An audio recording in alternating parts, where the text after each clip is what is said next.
Have you ever wondered why Moses and Elijah specifically show up on the Mount of Transfiguration to Jesus, Peter, James, and John? There's a deeper reason that I don't think a lot of people understand and they miss when they read the text. So let's jump into the scripture and look at this ourselves, and you'll be very surprised why it is that they show up. I'm so excited to show you guys this. When I realized this in Matthew chapter 17, the story of the Mount of Transfiguration, it blew my mind. I'm excited to show you this. Matthew chapter 17, it says, after 6 days, Jesus took with him Peter and James and John. So what I'm going to do, when you read the Bible, this is just what I do. I like to take note of who's around in a narrative story, whatever's happening, okay?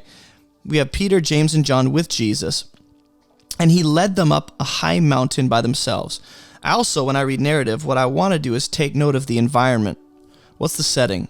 Well, he's going up on a high mountain, and also we're given a time frame, after 6 days. Okay, so when you read the Bible, just pay attention to small details like that. That can really make a huge difference. This word "and" connects this story that's about to unfold to what's already been said, right? So read things in context. That will help a lot when you read and study the Bible. So for instance, Jesus has just ended his spiel by saying the Son of Man's going to come with his angels in the glory of his Father, right? He's going to repay people for what they've done. And there are some standing here who will not taste death until they see the Son of Man coming in his kingdom. So there are a few ideas that I want to have in mind as I approach Matthew chapter 17. Because Matthew has organized his content in such a way that it is so thematically structured and perfectly ordered. It's amazing, okay? So what we have here is the idea of Jesus' glory, coming in judgment, and his kingdom. I just want to hang on to those three ideas, right? And the concept of the angels, right? The angels coming with Jesus when he comes in glory, the glory of his Father in his kingdom. Now I approach Matthew chapter 17. And when you read the Bible, just keep track of those main ideas that preceded a certain verse. I just want to have them in mind as I'm reading this to think about how they connect. Okay, Jesus led them up a high mountain by themselves. This is key for me, is that Jesus intentionally brings those three instead of everyone else because he wants them alone. And pay attention to words like this, conjunctions, and he was transfigured before them. Just kind of jumps right into it, huh? 6 days after he gives this beautiful truth, takes 3 of his boys, goes on a high mountain by themselves, and all of a sudden he's transfigured. If you don't know what that means, look up the Greek word that's translated transfigured. Look at the meaning. Look at how it's used in other passages. And when I read this, I just want to think about the fact that this refers to some kind of transformation visibly, some visible change, right? That is recognizable by Peter, James, and John watching. He was transfigured before them, and his face shone like the sun, and his clothes became white as light. Look at the way Matthew describes the transfiguration of Jesus. This is why it's called the Mount of Transfiguration. His appearance changes. In what way? Well, his face is just kind of casually shining like the sun. I'm going to highlight that in blue. His clothes, they're just as bright as light. They're as white as light. How is that even possible? Well, let's think about this. The sun is very bright. Light itself is very white and bright as well. Okay? What is Matthew emphasizing by using the sun and light to explain the way Jesus looks? You know what this sounds like? This sounds like glory. This sounds like the radiance of Jesus. He's white as light. He's shining like the sun. There's radiance. He's glowing. That sounds like glory. The reason I bring that up is because Jesus just said 6 days earlier, in the way Matthew organizes his content, he just said that he's going to come in the glory of his Father. Okay? Now, I'm not saying he's referring to this event, but the idea of his glory being seen is important to this story. It's almost like he was readying his boys for what they were about to see. And behold, there appeared to them Moses and Elijah talking with him. So the question becomes, why Moses and Elijah? Now, a lot of people will say Moses represents the law. Elijah represents the prophets. So the law and the prophets pretty much end up being the bulk of the Hebrew Bible, right? The Torah, the prophets, you have the writings, the Psalms, of course. The Tanakh is organized in that fashion.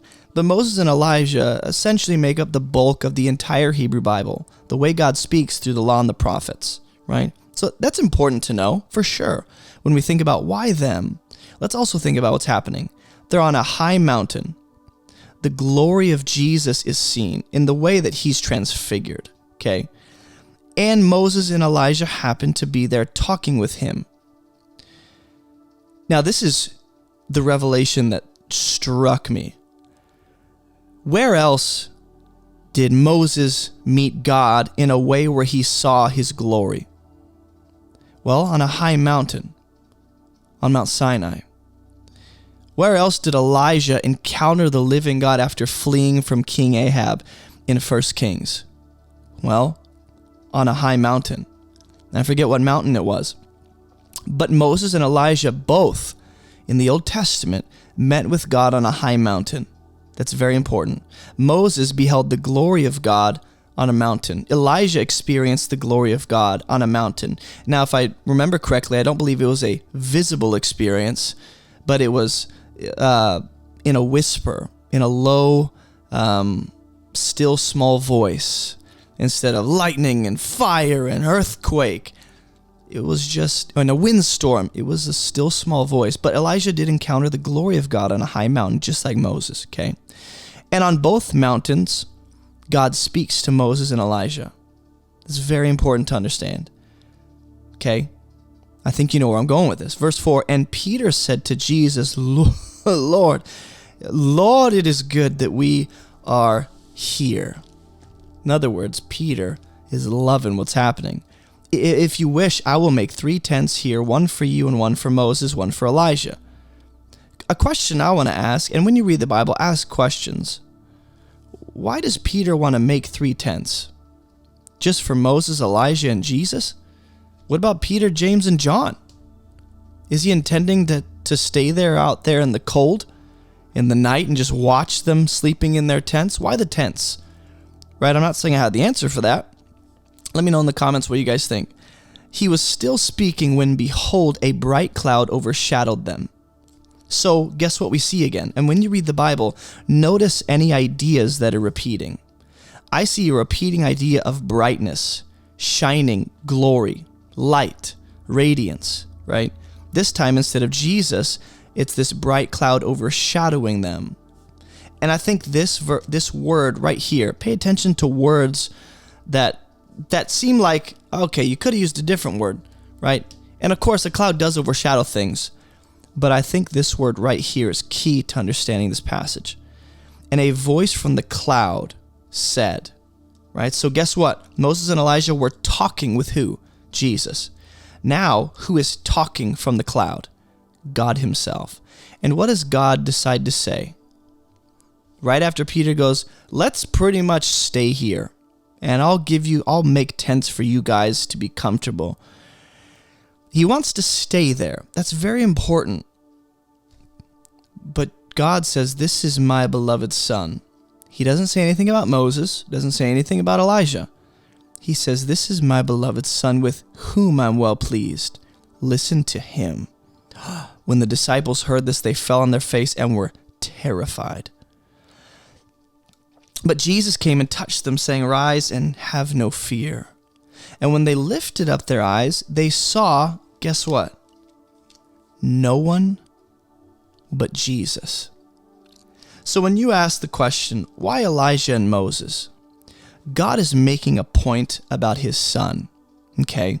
And the way that God is making a profound statement about his beloved son is by having Moses and Elijah present so that Jesus actually overshadows them.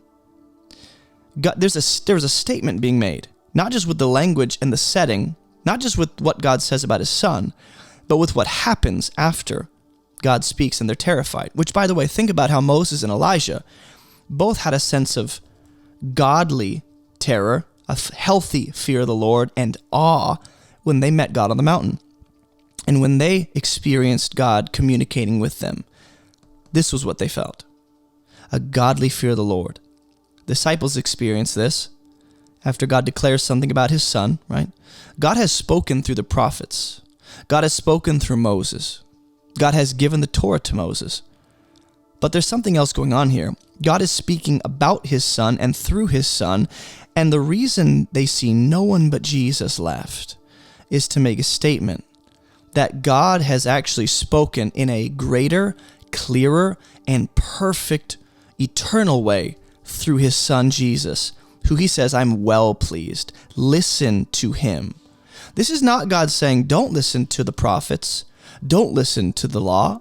This is God saying, listen to my son who fulfills both the law and the prophets. Moses and Elijah were essentially paving the way for Jesus to come, the son. Moses gives the Torah. But Moses does say a greater prophet's going to come, Jesus. And Elijah was a prophet, but the ultimate prophet is Jesus. So this whole setting, this whole experience for Peter, James, and John is so that they can see Jesus for who he really is. He's not at odds with the law or the prophets. He fulfills both. He's the substance of both. He's the reason for both. But now that Jesus is here, okay, this doesn't mean we discard both. This means they only see and look to Jesus once the dust has settled. The Father wants them to see Jesus. Not just the law and the prophets, but Jesus as overshadowing and being more substantial than both. And Moses and Elijah have to be there. But there's one last thing that's happening. The whole setting is reminiscent of Moses meeting with God on Mount Sinai, or Elijah meeting with God on Mount Horeb, I think is what. No, it wasn't Horeb. I forget what mount it was. Dang it. But the whole setting is reminiscent of that. And just as Moses and Elijah met with God, here we have Moses and Elijah once again meeting with God. But instead of there being some invisible divine presence, that's represented in the cloud, but mainly it's that they're speaking with Jesus, who is God incarnate, the visible presence of the Lord, God in the flesh, the eternal word emanating from the Father. They're hearing the clearest voice, the perfect revelation of God in Jesus, the beloved Son. So what I think is happening here mainly is that Peter, James, and John see Jesus for who he is, which is that he is in fact divine. He is the eternal word emanating from the Father, always existing alongside the Father. And we're to see Jesus not on the same level as Moses and Elijah, but on a higher level, being God himself, the one whom Moses and Elijah met with all the way back in the Old Testament. That's what I think that Matthew wants us to see. That's the whole point of this text, is that Jesus is God in the flesh. He's the one who gives the law. He's the one who sends the prophets. He's the substance and fulfillment of both. And he's better. He overshadows Moses and Elijah. And it's awesome. It's awesome. So I hope that makes sense of why Moses and Elijah are here on the Mount of Transfiguration. Hey, thanks for watching this video. If you haven't already subscribed, go ahead and do that and hit the bell so you can be notified of any future videos that come out. And check out AboveReproachMinistry.com. We have completely free Bible study courses, a 40-day program, a 27-day, and 11-day program, all kinds of free resources. You can get a copy of my book. You can join our online church. You can get some merch. We have a bunch of stuff at AboveReproachMinistry.com.